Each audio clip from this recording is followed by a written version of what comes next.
Merci d'être fidèle à nos programmes. Bonsoir et bienvenue sur ITV le 19h45. Nous sommes jeudi 30 juin, une date symbolique dans l'histoire de la République du Sénégal. La 13e législature fait ses adieux. L'Assemblée nationale a tenu sa dernière session parlementaire aujourd'hui.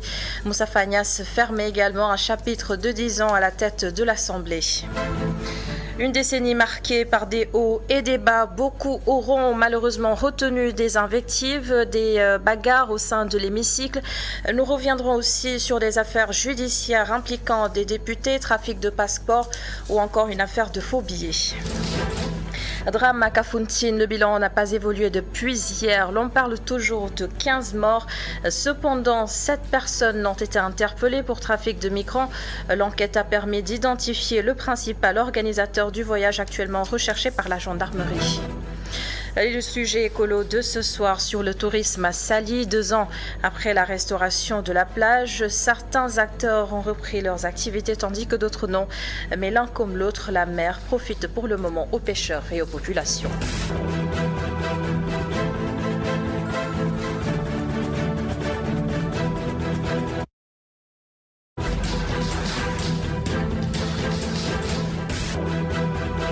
À la une donc, la dernière session parlementaire de la 13e législature. Une nouvelle équipe va prendre le relais en juillet prochain. Au menu ce jeudi, l'orientation budgétaire 2022. Les prévisions pour l'année prochaine sont estimées à plus de 6 000 milliards de francs CFA. À la fin de la plénière, le président de l'Assemblée nationale a fait le bilan de ses 2 mandats. Moussa Fagnas a aussi fait ses adieux et dans quelques instants, Amadou Barry et Seydina Mbaye nous feront le compte-rendu de cette session. Les députés de la majorité comme de l'opposition portent aussi un regard sur cette 13e législature. Aimé Oning et Théodore Monté ont défendu leur position. Écoutez. Les projets de loi qui ont été votés dans cette législature-là, et puis évidemment la réforme qu'on a pu connaître sur le règlement intérieur, qui sont des lois aussi bien politiques, parce qui doivent véritablement aller encadrer ou renforcer notre démocratie, mais c'est des lois aussi à portée économique. Je le disais tout à l'heure, les lois économiques que nous avons votées et surtout les lois qui ont encadré la nouvelle découverte de pétrole au niveau du Sénégal. Le nouveau code pétrolier, le code gazier, mais aussi la loi sur la répartition des ressources issues de l'exploitation du pétrole et du gaz et le contenu local que nous avons même étendu au niveau du secteur minier. Voilà des lois qui sont extrêmement importantes. Je suis resté un peu sur ma faim. Je suis resté sur ma faim parce qu'on aurait pu débroussailler le règlement intérieur de l'Assemblée nationale, revisiter le statut du député et faire de telle sorte que le métier de député soit un métier à plein temps. Aujourd'hui, les seuls moments intenses de l'Assemblée nationale se passent pendant le vote de la loi de finances entre le 15 octobre et le 15 décembre. Au-delà, les députés viennent une fois par mois, une fois tous les 2 mois en villégiature à l'Assemblée nationale. Alors que dans les autres parlements, vous voyez les députés qui travaillent tous les jours. En France, les députés, tous les jeudis, reçoivent le gouvernement pour débattre des questions d'actualité, pour débattre des questions d'ordre national. Au Sénégal, on a de grandes réformes qui se font sans impliquer l'Assemblée nationale. Donc cette disjonction qu'il y a entre l'exécutif et le parlementaire, on doit essayer de le résorber. Monsieur Adama Bictogo, vous savez, il y a beaucoup de scandales financiers qui lient cet homme au Sénégal. Il y a le scandale des 12 milliards des visas d'entrée, il y a le scandale des 30 milliards de l'université Amadou Hampâté-Bâ. Je pense qu'aujourd'hui, l'opposition sénégalaise devrait être sur les travées de l'hémicycle et attendre que le président Adama Bictogo se lève pour sortir de l'Assemblée nationale et montrer qu'eux, ils ne vont pas écouter quelqu'un qui a maille à partir avec l'argent sénégalais.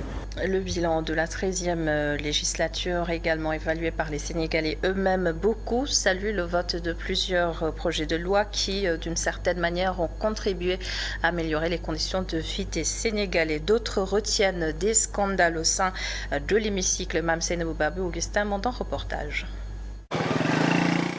C'est sous un soleil de plomb que cette dame sort pour faire ses courses. Le pas pressé, l'air exténué, mais elle ne peut s'empêcher de nous faire part de son avis sur le travail des députés durant ces 5 dernières années. Selon elle, la 13e législature a bien répondu aux attentes des populations. Ils ont pleinement rempli les attentes de la population. À chaque fois qu'un projet de loi devait être voté, s'ils voient que c'est d'une importance capitale pour la population, ils l'ont validé. Je magnifie vraiment leur travail. Ce sexagénaire prend son contre-pied, lassé de la longue attente pour récupérer sa pension. Mamadou accuse l'Assemblée nationale. Ce que je note, c'est qu'à l'Assemblée, il n'y a pas de démocratie. Ils sont trop partisans, ils sont trop Macky Sall. Et donc, leur travail ne peut pas être efficace. Parce qu'il faut être libre déjà mentalement pour en tout cas pouvoir faire un travail adéquat, conforme à ce qu'attend le peuple. Non, ils n'ont pas été à la hauteur pour le peuple. Serigne Cheikh, quant à lui, qualifie cette 13e législature de la plus médiocre depuis l'indépendance.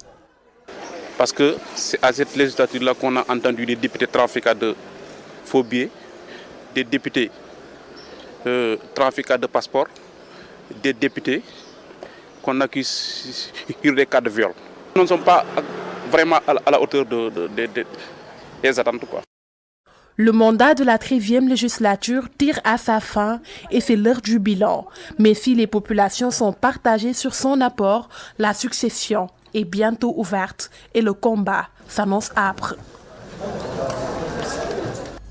Et à un niveau individuel, des députés ont été impliqués dans des affaires de justice, allant d'une affaire de faux billets à une autre sur un trafic de passeports diplomatiques. Boubacar Dieng nous rappelle ces faits qui ont fortement résonné dans l'actualité. Avec cette 13e législature, le mythe du député s'est effondré. Disputes, bagarres, invectives, insanité de tout genre étaient le quotidien de ces élus du peuple. Députés de l'opposition et ceux de la majorité présidentielle transforment l'hémicycle en une arène où s'affrontent des gladiateurs. Ils sont encore frais. Les souvenirs de la bagarre entre Ousmane Sonko et Mbéry Sylla lors du démarrage de la session de vote du projet de loi 11/2021 modifiant la loi 65-61 du 21 juillet 1965 portant code de procédure pénale. Cette 13e législature qui vit ces dernières heures peut être qualifiée de législature à scandale. Tout d'abord, l'affaire impliquant Seydina Fall Bougazeli, le député du parti au pouvoir, est impliqué dans une affaire de trafic de faux billets de banque d'une valeur de 32 milliards de francs CFA, une affaire qui a ému tout le peuple et qui lui a valu un séjour en prison en 2019 avant de bénéficier d'une liberté provisoire. Comme si cela ne suffisait pas, une autre affaire rocambolesque secoue le Parlement à nouveau. La classe politique éclaboussée par cette affaire de trafic de passeports diplomatiques. Deux élus du camp présidentiel sont cités. Boubacar Wilembo Biaï et El Hadj Mamadou Sall sont jugés le 21 avril pour leur participation à un trafic de passeports diplomatiques, escroquerie et faux mariage. Boubacar Wilembo Biaï est condamné à 2 ans de prison dont 5 mois ferme. Son acolyte El Hadj Mamadou Sall lui va purger une peine de 2 ans dont 6 mois ferme. Ce cas, qui est le dernier en date, a fini de donner un sacré coup de sabre au mythe du député qui s'est effondré. Avec cette 13e législature, l'on s'achemine vers des élections législatives pour élire la 14e législature. Hommes politiques, activistes, journalistes, bref, chaque couche de la société veut être représentée à l'Assemblée nationale pour mieux défendre sa cause du moment où les élus du peuple sont plus enclins à se crêper les chignons. Merci beaucoup Boubacar Dieng pour ce rappel. On s'intéresse à présent aux précisions de la gendarmerie suite au drame de Kafountine. Le bilan, c'est toujours 15 morts. La gendarmerie a donc procédé à l'interpellation de cet individu impliqué dans un trafic de migrants à Kafountine et à Joal.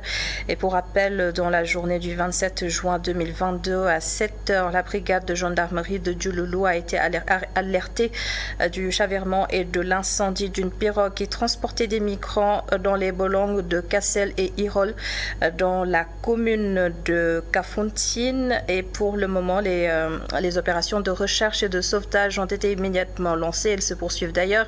Et l'enquête ouverte a permis d'identifier le principal organisateur du voyage actuellement recherché et d'interpeller 6 de ses complices selon le communiqué de la gendarmerie. Et notre correspondant sur place a rencontré des rescapés qui lui ont d'ailleurs raconté les circonstances du drame. Le maire de Kafountine, quant à lui, lance un SOS à l'État du Sénégal pour sécuriser la zone au plus vite à Sanbar. Sur le débarcadère de Kassel, à une quinzaine de kilomètres de Kafountine, que s'organisent les opérations de secours. Même si les espoirs de retrouver des survivants du drame restent infimes, les secouristes trouvés sur place se donnent en fond dans les ballons pour tenter de sauver des vies. Lui, il a sauvé sa vie. Son nom, Souleymane Marina, un jeune Bissau-Guinéen que nous avons rencontré à l'école élémentaire de Kafountine 1, où sont logés les rescapés. Il revient sur la circonstance de ce drame. Je suis un jeune animé par la volonté d'aller gagner ma vie en Espagne. C'est pourquoi je suis venu pour cette mission. Je suis à Kafountine depuis septembre 2021. Tout ce que j'ai gagné en termes de ressources, j'ai payé ça pour la traversée. Je l'ai versé auprès du commandant de la pirogue pour aller en Espagne. Ce qui s'est passé réellement, c'est que quand nous avons pris départ, le feu avec lequel on préparait le repas est entré en contact avec le gasoil de la pirogue. Donc c'est ainsi que ça a explosé. Ceux qui savaient nager ont plongé dans l'eau. Mais sachez que tous ceux qui ont eu des brûlures, certains même ont péri parce qu'ils ne savent pas nager. Ils n'avaient pas le choix. Ils ont été brûlés par la pirogue jusqu'à leur dernier souffle. La commune de Kafountine, qui fait face à ce drame avec des moyens limités, interpelle l'État sur l'urgence de mettre en place des services sur le plan sécuritaire. Il y a vraiment un accroissement de la démographie assez rapide et il est nécessaire que cela soit accompagné par des services de l'État, notamment sur le plan sécuritaire, un camp de gendarmerie, un camp de sapeurs-pompiers. Parce qu'il y a tellement d'accidents de mer qui se produisent et le contrôle vraiment de nos côtes. Voilà, pour qu'on ait vraiment un camp de gendarmerie, un camp de sapeurs-pompiers et une unité marine pour la protection de nos côtes. En dépit de la surveillance des côtes, le maire de Kafountine invite la population à dénoncer toute personne qui organise des voyages de migrants dans la zone. Parce que d'après les informations que nous avons reçues, c'est à partir d'ici Kafountine que les pourvoyeurs ont encaissé l'argent pour l'immigration, organiser le voyage. Donc ce qui veut dire qu'il y a des gens de la population, des gens qui étaient au courant. Il faudrait qu'elles prennent conscience du danger et qu'elle soit à mesure de dénoncer le phénomène. La commune de Kafountine, de par sa façade maritime importante, compte plusieurs sites exposés au départ des passagers à l'aventure périlleuse. Merci beaucoup Hassan Ba, notre correspondant à Ziguinchor qui suit cette affaire pour nous depuis le début. Énormément de générations ont péri dans les mêmes conditions en voulant rallier l'Europe et malgré les nombreuses politiques migratoires élaborées au fil des années, l'immigration irrégulière demeure un défi universel des Sénégalais, mis encore sur la sensibilisation des jeunes sur ce phénomène aux conséquences souvent désastreuses. Alioune Sow et Barasso. À Soumbédioune, l'ambiance règne en maître entre pêcheurs, commerçants et clients. Ici, nous rencontrons un jeune homme, la trentaine, sous le couvert de l'anonymat, 2 fois candidat à l'immigration clandestine. Il se dit prêt à prendre la voie périlleuse pour une 3e fois. Immigration, J'ai été 2 fois candidat à l'immigration clandestine, d'abord en 2006 puis en 2017. Les raisons qui m'ont poussé, c'est d'abord le mirage de l'Europe. Je vois des amis une fois là-bas, ils viennent construire des maisons et fonder des familles. Actuellement, si je vois une pirogue, je vais repartir. À quelques pas de là se trouve un jeune pêcheur trouvé assis confortablement dans une pirogue, les yeux rivés sur la mer. Il juge compréhensible l'aspiration des jeunes à l'immigration clandestine. Malgré cela, il interpelle ses pairs à rester au pays. La vie est difficile et les autorités n'aident pas la jeunesse non plus. Mais malgré tout, j'interpelle les jeunes à rester dans leur pays et les autorités à les aider. Soumbédioune, une localité de pêcheurs certes, mais aucune pirogue ne prend départ ici pour l'Europe. Selon ce sexagénaire, le vieux pêcheur appelle les jeunes à voyager dans des conditions légales. Ici à Soumbédioune, il y a point de départ pour l'Europe. Les jeunes prennent la pirogue soit à Kafountine, soit à Banjul. J'appelle les jeunes à voyager dans les conditions légales. Le corridor Barça ou Barzak réapparaît au Sénégal la nuit du dimanche 26 juillet. Une pirogue en partance pour l'Europe a pris feu à Kafountine, occasionnant une quinzaine de morts selon un bilan provisoire. La jeunesse est également confrontée à la consommation de drogue au pluriel. Des vies sont brisées à cause de l'addiction. Le préfet de Thiès, qui prenait part à une opération d'incinération, que nous allons d'ailleurs voir dans quelques instants, soutient qu'il faut mettre l'accent sur les conséquences sanitaires pour sensibiliser les jeunes. Moussa Diagne, que je vous propose d'écouter. C'est le moment, encore une fois, de mettre l'accent sur la communication, la sensibilisation et d'attirer en tout cas l'attention des Sénégalais et des Sénégalaises sur les effets néfastes, en tout cas induits par ce trafic illicite. Je pense que c'est le moment en tout cas de lancer encore un appel à l'ensemble des forces vives de la nation, à l'ensemble des familles, à l'ensemble des administrations pour que vigilance accrue soit accordée justement à ce phénomène, de manière à pouvoir nous préserver en tout cas de ces conséquences inestimables comme impact négatif au sein de notre société, au sein de nos familles. De par ma posture de préfet, j'ai bien pu mesurer le phénomène. Si j'en juge par le nombre d'arrêtés d'internement que je signe au quotidien, je puis vous assurer que c'est anormalement élevé. Et tout cela est dû au fait que les jeunes ont la malchance justement de voir ce produit accessible. Et c'est vraiment un mal profond. Aujourd'hui, la violence est dans la communauté, la violence est dans les familles. Je pense que donc pour combattre ce fléau, aucune précaution ne sera de trop. Le gouvernement est en train de tout mettre en œuvre pour faire en sorte que cette jeunesse soit sainement occupée. Mes félicitations au nom de M. le gouverneur, aux forces de défense, en tout cas et de sécurité qui, de jour comme de nuit, veillent, surveillent. Et ce que vous avez vu sur ces images, c'est plus de 4 tonnes de chanvre indien, des faux billets et des faux médicaments qui ont été incinérés à Thiès. Des saisies effectuées entre 2019 et 2022. La brigade régionale des stupéfiants de Thiès a mené les opérations. Isidore Alexandre Sen. Une étude placée Thiès dans les villes où le chanvre indien est consommé de façon inquiétante. La brigade régionale des stupéfiants Thiès corse la lutte et elle a incinéré une importante quantité de cannabis saisie entre 2019 et 2022. 4 tonnes, 280 kg de chanvre indien. Donc l'incinération de cette importante quantité de chanvre indien démontre la détermination des autorités à combattre ce fléau et à créer les conditions pour garantir une bonne santé à toute la population, surtout la jeunesse. C'est aussi le résultat d'un engagement sans faille de la part des forces de défense et de sécurité qui se battent au quotidien avec courage et abnégation pour assurer la sécurité de la population et les préserver des effets néfastes de la drogue. La saisie est le résultat d'une bonne collaboration entre forces de défense et de sécurité, d'après le chef de la brigade régionale des stupéfiants. Donc la drogue incinérée est répartie comme suit.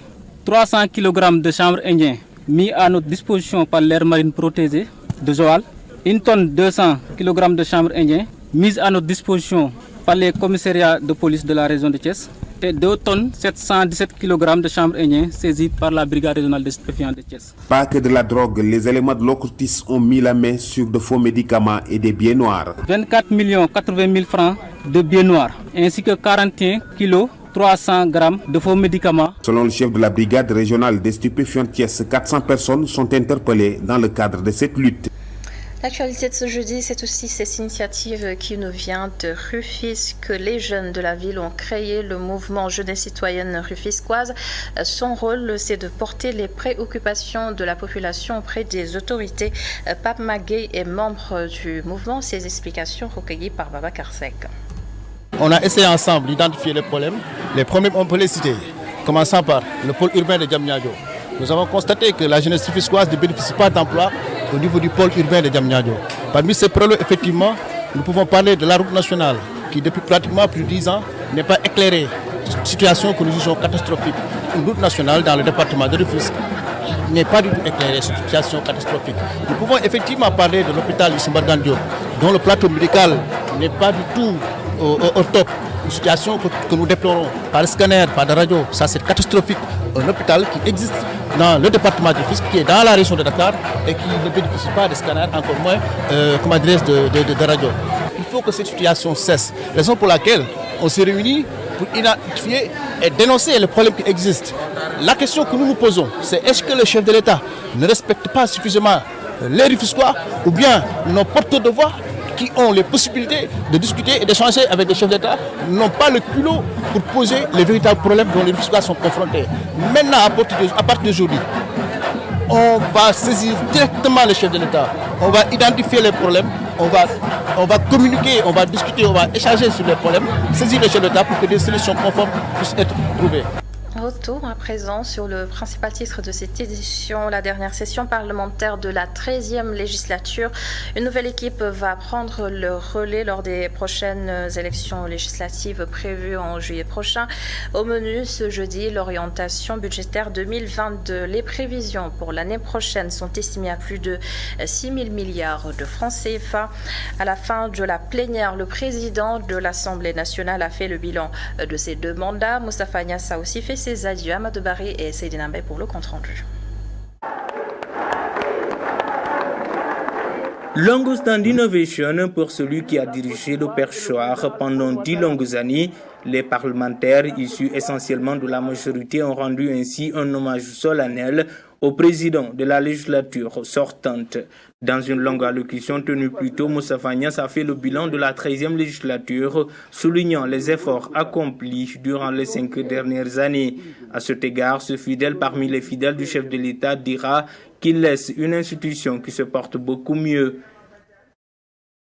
Aujourd'hui, l'interprétation simultanée qui porte sur 6 langues nationales et sur le français est une réalité depuis le 1er décembre 2014 grâce à la coopération avec l'Union européenne. L'USAID et l'ONG 3D nous ont permis, par un financement, de numériser la bibliothèque ainsi que les archives qui datent de la période de l'Afrique occidentale française. Dans cette direction, tout sera mis en œuvre pour développer une application capable d'afficher les résultats de vote électronique. Et il sera également mis en place un système de gestion des enregistrements pour les activités législatives et le site web de l'imprimerie nationale qui sera amélioré. Face à son homologue ivoirien Adama Bictogo, accompagné d'une forte délégation, l'octogénaire a rappelé les défis et les menaces de l'heure dans la sous-région. La respiration démocratique a été interrompue en un temps très court dans 3 pays de la sous-région. Ces 3 pays frères sont dans une phase de transition et subissent parfois la violence terroriste meurtrière, un péril que nos gouvernements et nos parlements s'évertuent, y compris le nôtre, à combattre ensemble comme un acte de solidarité vitale. Se projetant sur l'avenir, Niasse d'appeler à l'apaisement avant de dire qu'il voudrait une 14e législature multicolore reflétant la nouvelle configuration politique. L'Assemblée doit être plurielle avec une majorité parlementaire. Je souhaite qu'elle soit la nôtre et d'autres députés qui pourront aussi faire respecter leurs droits, agir avec nous, réfléchir, aller au combat. Mais je souhaite que nous ayons la majorité. Quant à son homologue ivoirien accueilli avec tous les honneurs, il a expliqué tout le sens de sa visite, rappelant que celle-ci est sa première sortie dans l'espace UEMOA avant de rendre un hommage appuyé à Moustapha Niasse. Je me devais de venir à la source de l'expérience que vous représentez, Monsieur le Président Moustapha Niasse. Si la constance idéologique, le courage intellectuel et la résilience politique étaient un navire, vous en seriez certainement le capitaine. Dans ce pays où la qualité du personnel politique est impressionnante, vous vous êtes fait un chemin exemplaire, ainsi qu'un nom qui impose le respect partout où il est prononcé en Afrique et dans le monde entier. Il est 20h11 et Dakar vibre au rythme des casseroles. L'acte 2 du concert de bruit à l'instant. Pour 30 minutes, Alioune Sow et Souleymane Diallo sont justement dans les rues de Dakar. Bonsoir Alioune, est-ce que vous nous recevez?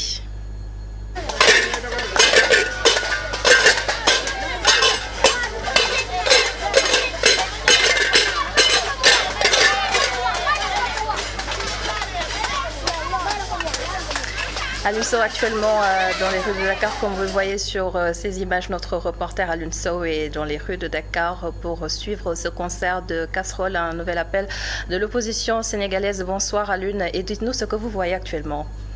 Une partie de la population a répondu à l'appel de l'opposition.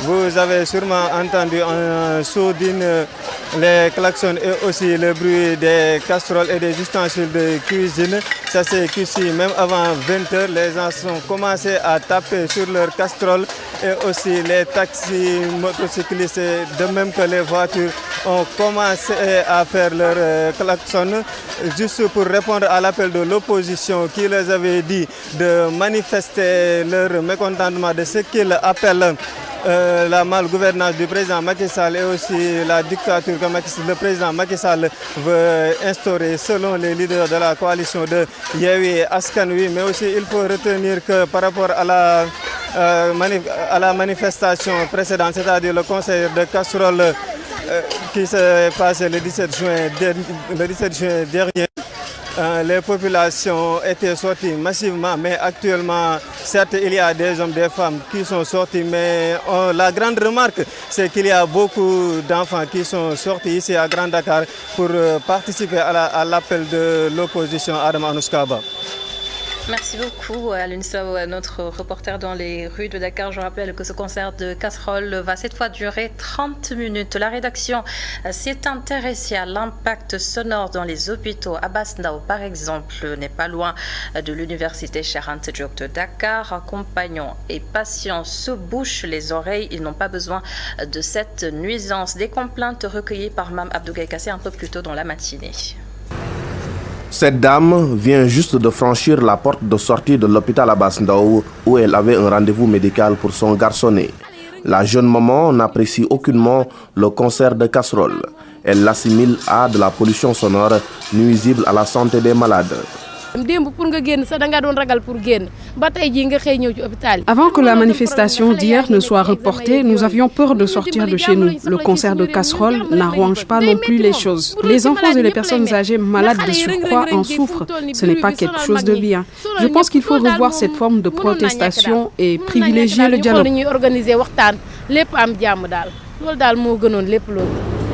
Quelques instants plus tard, c'est au tour de ce ressortissant guinéen de sortir de la dite structure sanitaire où il se faisait ausculter. Pour lui, le jeu politique n'en vaut pas la chandelle. C'est une décision vraiment qui est très déplorable. Quand on est malade, on a besoin de quiétude. Et s'il n'y a pas de quiétude, ça peut créer vraiment des dommages collatéraux qu'on ne s'entend pas, que Dieu nous en garde. J'ai vu des personnes ici dans un état vraiment très très critique. Et si ceux-ci sont perturbés par des sons de marmites, ça va être très dommage. Des dégâts collatéraux que confirme cette fille de chambre en réanimation. Elle révèle même que les patients n'avaient apprécié le tout premier concert de casserole. L'hôpital Abass Ndao est à quelques encablures de l'université Cheikh Anta Diop. Les bruits affectent la santé des patients hospitalisés ici. Je ne suis pas d'accord avec cela. Déjà lors du premier concert de casseroles, des malades nous avaient exprimé leur colère car ils ont été perturbés par les bruits. Souvent oubliés, les patients et leurs accompagnants souffrent le martyre à chaque fois qu'il y a mouvement d'humeur de cette nature. Ces derniers en appellent à l'indulgence et à la compréhension des manifestants.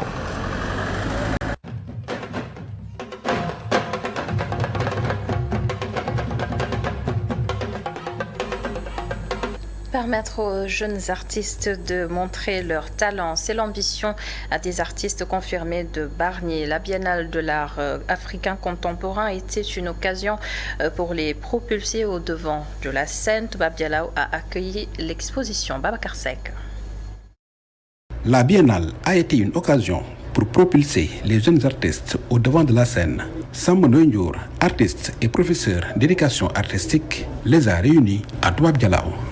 Oui, parce que, comme on dit, aux âmes bien nées, la valeur de l'homme n'attend point le nombre d'années.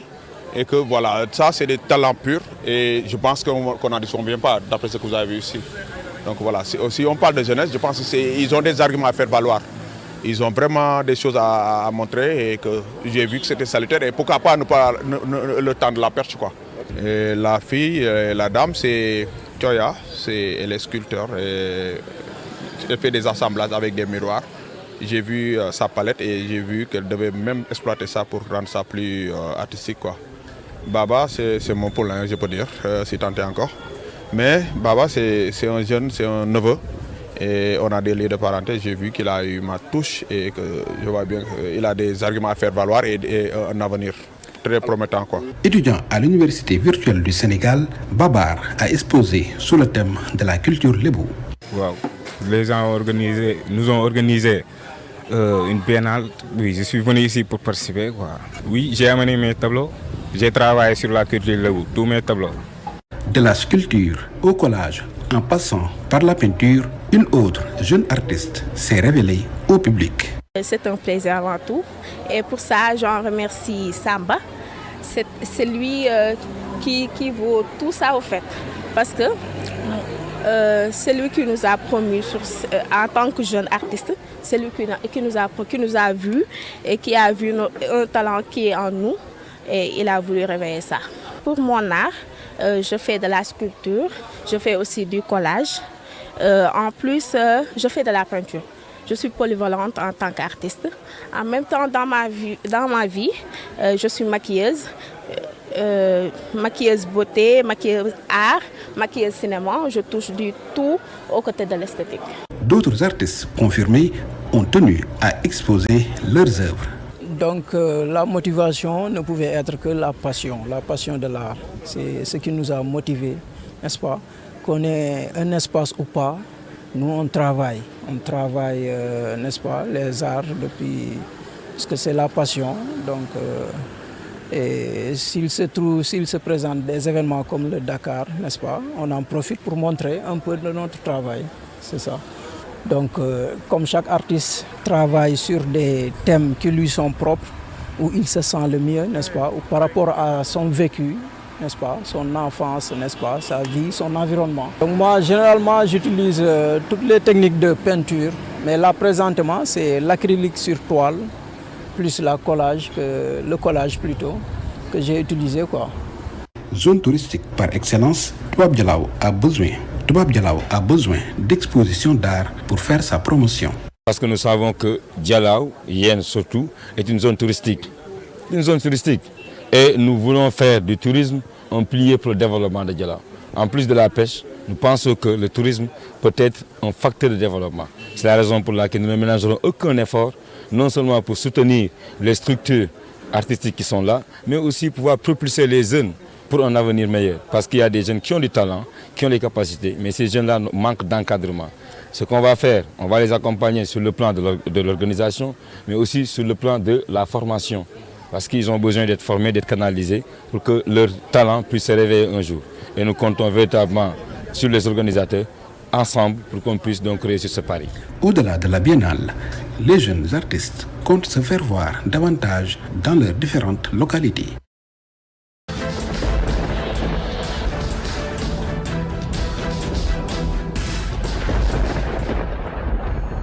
Projecteur donc sur l'environnement 2 ans après la restauration de la plage. Il y a lieu de s'interroger sur le tourisme à Saly, même si la plupart des acteurs saluent l'initiative qui leur a permis de reprendre leurs activités.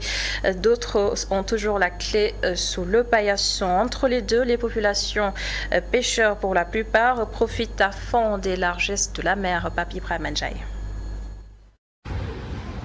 Le symbole d'un visage à deux faces.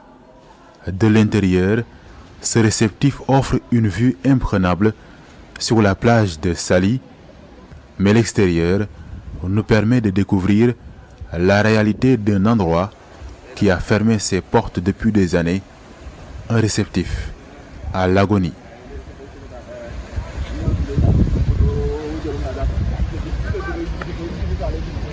Mais à quelques pas de là, d'autres hôteliers savourent la restauration de la plage.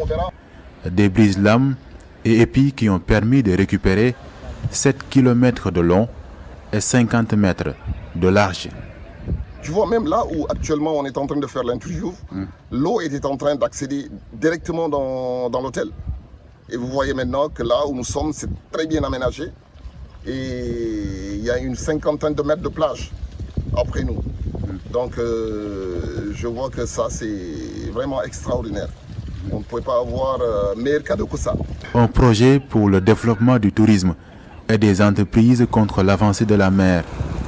Mais au-delà des hôteliers, d'autres acteurs sortent la tête de l'eau grâce à la restauration et face à l'érosion côtière. Mais moi personnellement, je me Personnellement, je n'ai jamais cru qu'il ait été possible de récupérer la plage. Maintenant, l'État doit s'atteler à la rouverture des réceptifs fermés. C'est crucial pour le tourisme.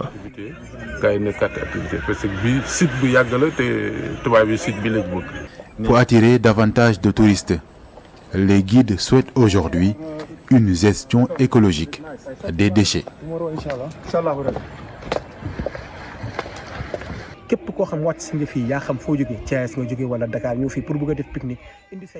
Ceux qui viennent des autres régions, nous leur disons de ne pas jeter leurs déchets dans la nature. C'est important pour la préservation de ce site touristique.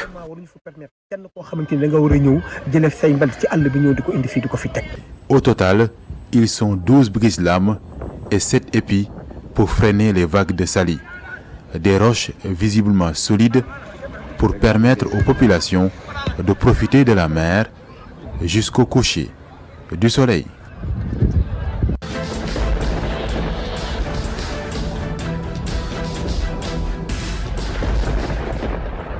L'actualité hors de chez nous à présent. Le président français Emmanuel Macron a annoncé aujourd'hui la candidature de la France à l'organisation de la conférence en 2025. Et c'était justement lors de la conférence des Nations Unies sur les océans à Lisbonne au Portugal. Emmanuel Macron avec nos confrères de l'AFP. Malgré les graves troubles du monde géopolitique, malgré la guerre qui revient sur le sol européen, et j'étais il y a quelques instants avec beaucoup de nos collègues à Madrid pour un sommet de l'OTAN. Les Nations Unies ont fort à faire, mais nous ne devons pas détourner notre mission collective quant à l'agenda du développement durable au service des hommes, des femmes, de la terre, de la mer. Je souhaite que les premiers projets de restauration de notre patrimoine marin à financer en priorité puissent être identifiés d'ici la COP27. C'est la bonne méthode. Fixer un cap, des règles qui nous engagent collectivement au plus haut de nos États et pouvoir avancer de manière mesurable. Je veux présenter aujourd'hui devant vous la candidature de la France pour accueillir aux côtés du Costa Rica en 2025 une nouvelle conférence des Nations Unies sur les océans. Utilisons ce cap pour guider notre action collective et entraîner dans le sillage de notre détermination tous les acteurs dont l'océan a besoin. Et voilà, c'est la fin de ce journal. Merci beaucoup de l'avoir suivi. Merci à l'ensemble des équipes en régie et bonne suite des programmes sur ITV. Bonsoir à tous.